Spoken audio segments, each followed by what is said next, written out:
He's one of my best friends. It's Adam Dawe! Hello! Are we well? Fucking fantastic!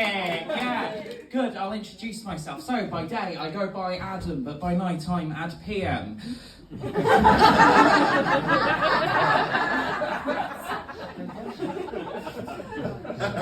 People often ask me, Adam, were you named after the Bible? And I say no. Otherwise my name would be the Bible. I grew up Catholic. Gives a shit if you also grew up Catholic. Gives a shit if you grew up Catholic and you're happy. That means it's working. It was you who grew up Catholic, did you say? What's your name? Val. Val, nice to meet you, Val. Val, it was quite tough growing up Catholic, wasn't it? Really tough. A lot of restrictions, a lot of rules. We didn't have normal music, did we, Val? No. No Soldier Boy, it was always Altar Boy. We didn't have normal superheroes, we didn't have Iron Man and the Avengers, we had Jesus and the disciples. So the only endgame I was queuing to see was the Rapture. If you don't get that joke, you're going to hell. And we didn't have normal food either. That was the worst part about being Catholic. We didn't have normal food, we didn't have Quaker Oats, we had Cardinal Crunch. Half the calories, twice the guilt. Yeah, but religion gets too bad a rap these days, I think. Do you agree, Val? Do you think religion gets too much shit? No. Or not enough? Not enough. I mean, like, look, I'm not religious myself anymore, but religion saved my life, Val. It stopped my mum getting an abortion. I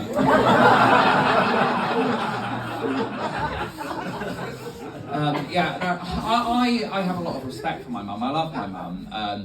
She recently lost some of her hearing, and I think we can all agree she deserves some sympathy for that, because that's an awful thing for what someone's going through. So can you get some sympathy for her? Aww. She can't hear that, right? Her a fucking no. But she's from Essex originally, and she made sure that her Essex roots never left, even though we didn't live in Essex, we grew up in Kent. And by that I mean on my very first birthday, I got mugged. It was hard growing up in Kent. Kent was kind of like a gateway drug to Essex. 1 minute we were mispronouncing our T's just to piss off our English teacher. But all of a sudden we had a spray tan and a reality TV show on the way. I'm autistic. It was only a matter of when, and not a surprise if I say it, to be honest. Yeah, I'm autistic and I'm left wing, which means I love trains, but I fucking hate rail privatisation.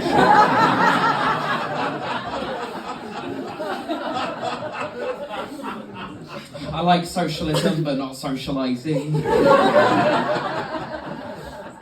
I was at a protest recently, me and my fellow left-wing homies. We were protesting on behalf of the queer community and Palestinian community, and of course the people-pleaser community.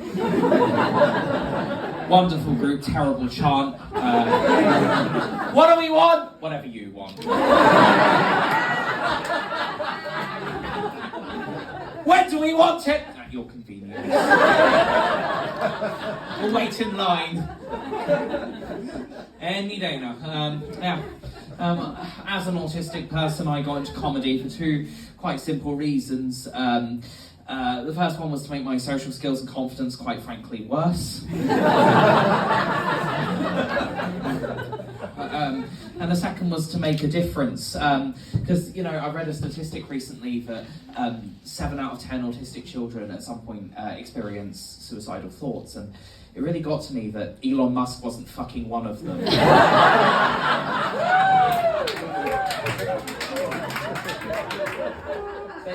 People say, it's quite easy being autistic these days because, more and more people are talking about it, but we still have to keep things hidden. I have to hide my interests and personality, and Elon Musk has to hide the fact that he's currently the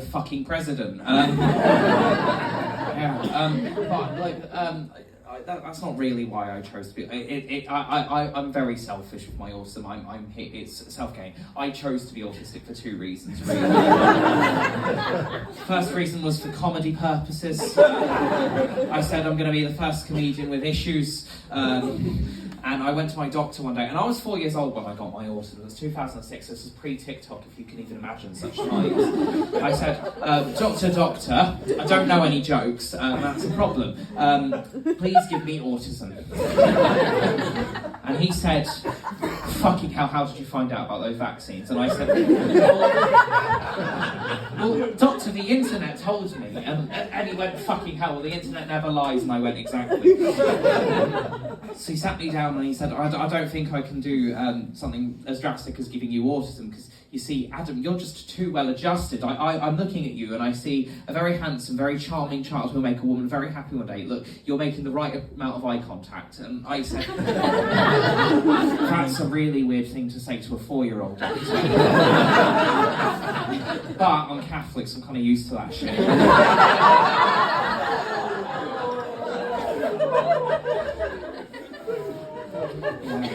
He was wrong, by the way. Back to the present. I recently got out of a long-term relationship, and you know, it ended amicably. She dumped me, and I said that's fine.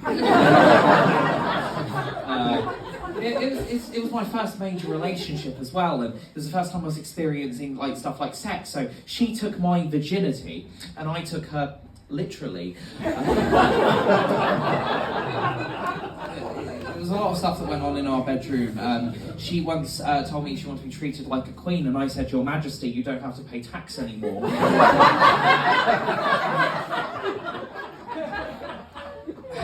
She once told me I never ate her pussy, and I felt bad, so then I microwaved a cat. All of a sudden, I'm the bad guy? She once dressed up as a police officer and I dressed up as a Tory MP and got away with the crime. Back to the present. Back to the past, sorry, fucking hell, that's a different movie. I said, look, I want autism so I can be funny, doctor, come on, it's not that hard. And he said, well, look, can't you just go to like a grassroots open mic night, do a comedy course, watch some YouTube videos? And I went, no, doc has to be autism. Definitely the only way to succeed. Screw talent. I was like on the verge of persuading him, and he said, fucking hell, fine. If you prove you're already a little bit neurospicy, I'll give you autism. And I said, well, doctor, I can name all 1,025 Pokemon. He said, all 1,025 Pokemon? And I said, yeah, all 1,025 Pokemon. But rather than look impressed, he said, Adam, this is 2006. There are only 493 at the present day, according to the Pokemon Encyclopedia. And I said, exactly. You're a character in a flashback created by an autistic person for a comedy routine. Therefore, I must already be autistic, and you're just wasting my valuable time. Give me the jab!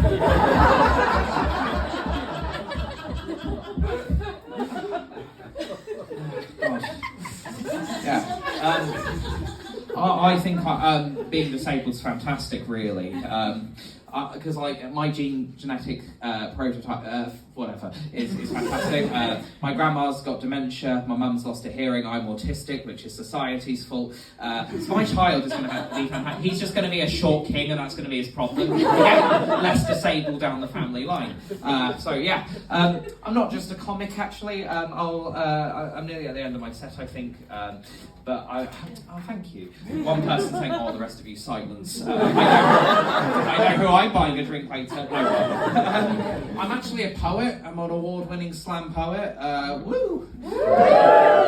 Is it alright if I show you my award-winning slam poetry? Yeah. Of course it fucking is, alright. So I slammed it.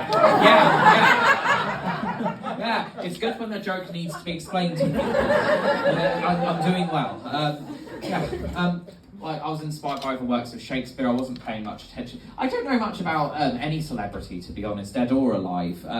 My brother told me he wants to be a better footballer than Pele, and I said, well, I've just looked him up, mate, and he's dead. I didn't really know, even though, like, I'm quite left-wing, I know almost nothing about Trump, but I know he's a great listener. He's always within earshot. Oh, come on. The people have been saying about Trump, oh, he won't do anything good while in power, and I said, well, he could die. Did someone wolf? Oh, okay. I didn't even know who Taylor Swift was up until recently, guys. Can you imagine that? I didn't even know who fucking Taylor Swift was. I thought she was just a very efficient seamstress.